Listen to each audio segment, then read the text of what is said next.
Ever heard of a time when private American citizens just decided to invade other countries? Sounds like something out of a wild action movie, but it actually happened. In the mid-19th century, a strange and ambitious group of Americans, known as filibusters, launched their own private wars in Latin America. These weren't official U.S. soldiers. They were adventurers, mercenaries, and dreamers, often bankrolled by wealthy backers, who took it upon themselves to conquer foreign lands. So, who were these guys? Imagine a mix of charismatic leaders, disillusioned veterans, and young men hungry for fortune and glory. They were driven by a concept called manifest destiny, the belief that America was destined to expand, but they took it to a personal and illegal extreme. They didn't wait for the government, they just gathered their own private armies, hopped on ships, and sailed south to the Caribbean and Central America, ready to carve out their own personal kingdoms. Their goals were as audacious as their methods. Many filibusters aimed to establish new, English-speaking colonies that would eventually be annexed by the United States. A darker motive was often at play too, the expansion of slavery. At a time when the debate over slavery was tearing the U.S. apart, many Southern filibusters saw Latin America as new territory to create slave states, tilting the balance of power back in their favor. It was a private, for-profit version of empire building, all happening under the nose of the U.S. government. The most infamous of all these filibusters was a man named William Walker. He was a doctor, a lawyer, and a journalist, a highly educated man with an insatiable ambition. He wasn't physically imposing, standing at just 5'2" and weighing only 120 pounds. But his piercing gray eyes and unwavering determination made him a magnetic leader.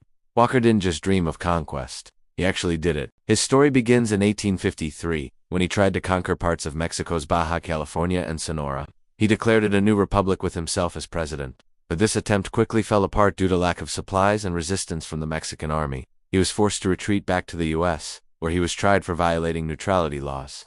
But in the expansionist mood of the era, he was acquitted by a sympathetic jury in just a few minutes. This failure didn't stop him. In fact, it just made him aim higher. His next target was Nicaragua.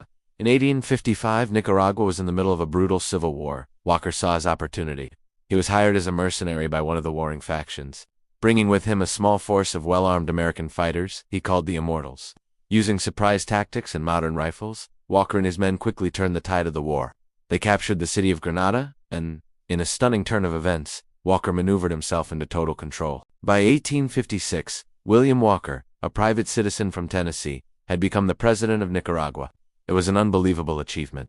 He immediately made English the official language and took steps to reintroduce slavery, which had been abolished there decades earlier. He even gained official recognition from the U.S. government under President Franklin Pierce. It seemed like his crazy dream was coming true. He was the king of his own tropical paradise. But Walker's reign was built on a shaky foundation. His aggressive policies and arrogance alienated many Nicaraguans, even those who had initially supported him.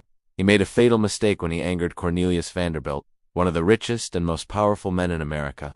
Vanderbilt owned a company that transported gold rush prospectors across Nicaragua, and Walker seized his property. Vanderbilt was furious. He reportedly said, "I'll not sue him, I'll destroy him," and he did. Vanderbilt funded and armed a coalition of Central American armies from Costa Rica, Honduras, El Salvador, and Guatemala, who all united to drive Walker out. They saw him as a threat to the entire region. Outgunned and surrounded, Walker's filibuster government collapsed in 1857. He was forced to surrender to the U.S. Navy and was sent back home. You'd think that would be the end of it. But Walker was obsessed. He tried to return to Central America not once, but twice more. His final attempt was in 1860, when he landed in Honduras, hoping to reignite his dream of a Central American empire. This time, there was no escape. He was captured by the British Royal Navy, who handed him over to the Honduran authorities.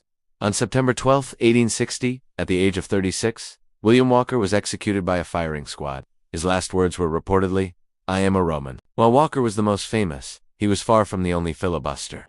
Dozens of other expeditions were launched during this period. Some were complete fiascos, barely making it off the boat.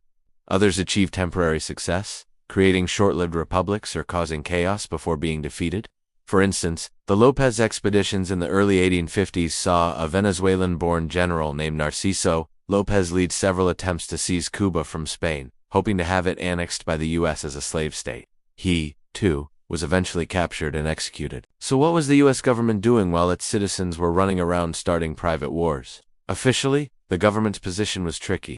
Filibustering was illegal under the Neutrality Act of 1794, but enforcement was weak, and public opinion was often on the side of the adventurers.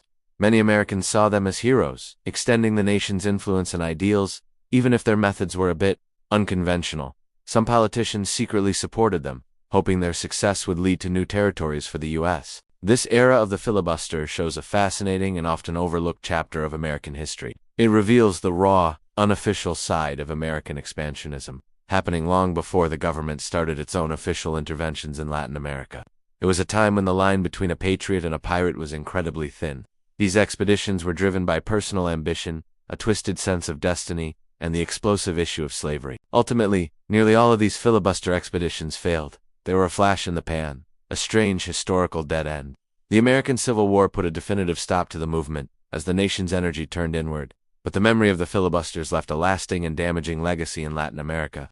Their invasions bred decades of resentment and mistrust toward the United States, creating a perception of Americans as aggressive and greedy invaders. They were an early warning of the Yankee imperialism that would come to define U.S.-Latin American relations for the next century. The story of the filibuster army is a reminder that history is full of strange, chaotic, and personality-driven events.